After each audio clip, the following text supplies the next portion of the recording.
Hi folks, I'm meteorologist John Schweneker. We are live on our app tonight. This is the second time we're trying this. It's kind of an informal way of just giving you more of the information on Ian, what we're looking at. We'll take a look at different models tonight.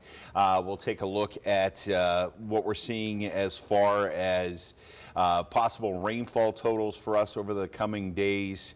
And we'll take a look at the different models and all of that good stuff. And then finally, we will finish up with again, we'll put up that QR code. If you still need to work on your hurricane kit, I'll get you to part of our website at abc11.com where you can work on your hurricane kit. But let's get things started tonight. And again, this is very informal, so you're going to hear me say a lot because some of this information I'm seeing is you're seeing. But we're going to walk through this together, and we'll take a look at several different things out of Florida tonight. So let's get to it.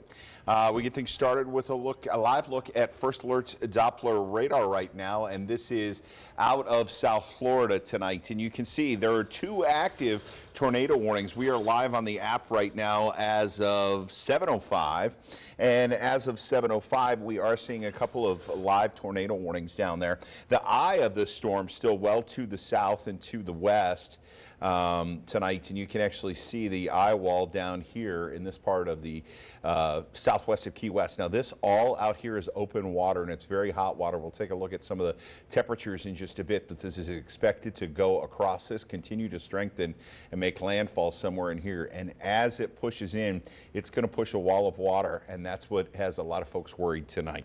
Let's show you the latest from the National Hurricane Center. They just updated the 7 o'clock update. Winds are 120, gusts to 150. We're not going to see many changes in this until 8 o'clock. Mainly, they update it every hour now for the position. Since you can see it on radar, they can see how far the eye has moved and where it is. And so that's why it updates every hour. But as far as the intensity, that'll be at 8 o'clock, and the newest path will be out at 11 o'clock tonight. But let's show you the latest path from the National Hurricane Center, bringing it into central Florida throughout the day on Thursday. Friday at 2 o'clock, it's north of Jacksonville, and you can see it still has tropical storm force winds, and those tropical storm force winds working up into Savannah, possibly South Carolina. And then finally, the models are taking this a little further west tonight, out toward Asheville for the low. It's what's ahead of it, and this is even though the storm is going this way, it's going to draw a lot of moisture here up to the south and to the west, to the north and to the west, and that's going to bring the rain right across Raleigh, and so that's what we're going to have to watch for. Now here are the different model plots. This is really interesting. A lot of the models have really come into agreement, and they're very tightly packed right through central Florida, and that's kind of why they've adjusted this a little bit, possibly south of Tampa toward Fort Myers for an actual hurricane strike, and then they work across central Florida, and then watch them curve back.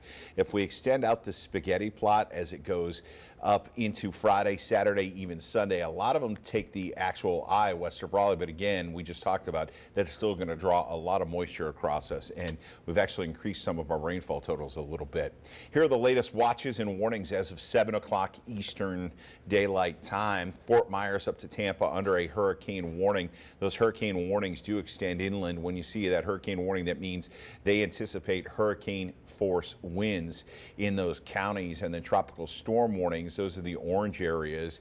They anticipate tropical storm force winds. Notice the tropical storm watch, the yellow area is now extending up through Savannah, Georgia, just south of Myrtle Beach tonight into the Charleston area. They could see tropical storm force winds. As we get a better path of this storm, I think we'll see more of those watches extend up to the north, but we'll have to wait and see as it gets closer. This is one particular model. It shows wave height, and you can see why this has so many people scared with the storm surge south of Tampa into Fort Myers. Wave height could be 18 feet or more, and all of that water pushing into southwest Florida could create a wall of water. And I was watching Junior Z on a live shot earlier out of southwest Florida where she said, you know, water coming in that fast and that hard can actually rip houses from their foundations. And so that's why we're so worried for the people of southwest Florida tonight. Now, as we get on the front side of the storm, the northeastern side of the storm, it does churn the seas up, and by Friday, up toward Hatteras and some of our south and western facing beaches could see 6 to 10 foot waves. That would mean overwash. It definitely means some rip current problems Friday into Saturday, you're going to want to stay off the beaches out there. Here are all the storm surge warnings, and they extend from South Florida all the way up to Cedar Key. That's where the storm surge could cause flooding. This is interesting on the northeastern part of Florida tonight, St. Augustine up toward Jacksonville. You're thinking, well, the storm is coming from this way.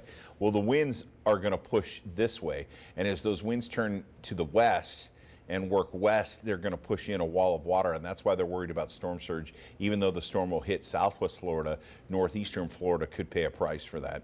And then if we look at the storm surge watches, they actually extend up the coast through Savannah, Georgia, into some of the lower lying areas of South Carolina tonight. So we will be watching that certainly over the coming days.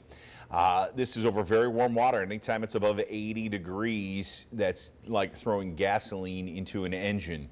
We see gasoline being poured into the engine that is Hurricane Ian.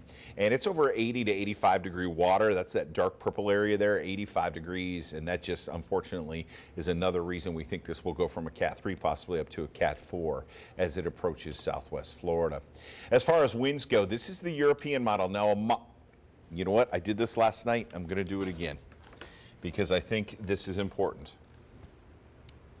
A model is not a forecast. When I'm showing you these different models tonight, this does not mean that that is the forecast and that's what's going to happen. Just like when you build a house, you use different tools to build a house. You might use a hammer, you might use a saw, you might use a screwdriver. We use different tools to build our forecast for whether it's, you know, the temperature forecast or whether it's a hurricane forecast. So we're going to look at some of the different tools we're using tonight. Now, some tools are better than others. A power saw is a lot better than a hand saw if you need to cut a lot of wood. And so looking at the European and the American models, that gives us a much better idea of what we're seeing. So let's go back to that model now. And this is, again, the wind model for the European model, and notice as it approaches Tampa and western Florida, winds in excess of 100 miles an hour. But here's why we care about it tonight. If we look at what's happening as the system moves up the coast, we have the potential in Raleigh on Friday, and I think between 8 a.m. and 8 p.m. is when we'll have to watch the strongest winds arrive here, of seeing 30 to 40 mile an hour gusts. Now, the European actually takes this model and pushes it up into western North Carolina. It starts to bring, this particular model tries to show 50 mile an hour winds. Let's go to a different model. And this is our in-house model. It's called the Graph, and it's pretty much in par with the European model, but it keeps the intensity down a little bit. You'll notice that by Friday around lunchtime, we're less than 30 miles an hour. And then that's only as far out as that particular model goes, but that's why I think we're going to have to watch for those stronger winds as they work through, especially Friday late day into Friday night and Saturday. And if we pick up 2 to 5 or 3 to 7 inches of rain, we can handle the rain, and we'll talk about the rainfall totals in a minute. It's rain and then wind on top of the loosened ground. We could see some power outages, so we're going to have to watch for that. As far as timing of the rain, the best chance for rain, you can see it stays 0 tomorrow. Thursday starts to go up to about 40% Thursday night. I think anytime after 5 o'clock, we'll see the rain arriving here in North Carolina, and then the rain chances really go up Friday night, especially during the day to Friday night to Saturday day, 100% chance of showers, and it could be raining for a while. And these could be pockets of heavier rain with light rain on top of it. And notice the rain chances actually extend into Sunday, depending on the path of the storm. Further west track would knock down the rain. If it moves more across us, that could give us rain chances even on into Sunday. So here is the European model and what it's showing for possible rainfalls. Again, a model is not a forecast, it's a tool. But you'll notice RDU, it's putting 1.65 inches of rain.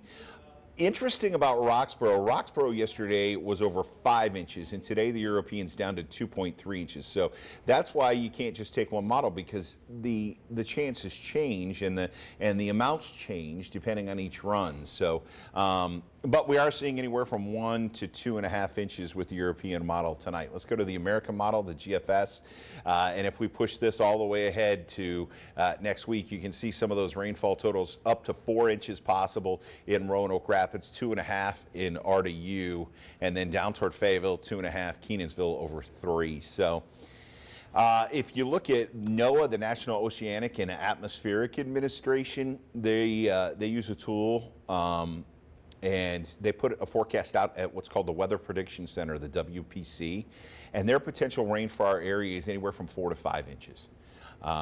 I like 3 to 7 because some localized areas, especially down east, could pick up heavier amounts.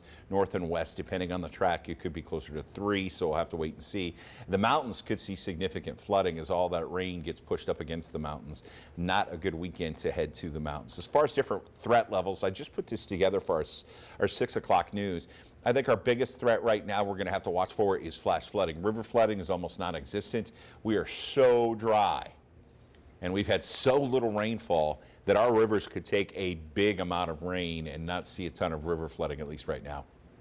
Tornadoes, as the winds pick up and this thing presses close, there's a slight chance. I don't think it's going to be a big tornado outbreak, but I don't want to lie to you and say there's not going to be any chance. So high winds I could probably bump up a little bit. I do think high winds over 40 miles an hour could become a problem, and that's certainly something we'll keep an eye on. And then I mentioned that we put this up. If you need a hurricane kit, you can scan the QR code right now. I've also tweeted this out. If you go to Twitter, look for Big Weather ABC 11, and you will find this QR code. It takes you to abc11.com, or you can just Google abc11.com Big Weather's Hurricane Kit, and it will take you to that page on Google if you need to think about what's going in your hurricane kit and what it takes to build it.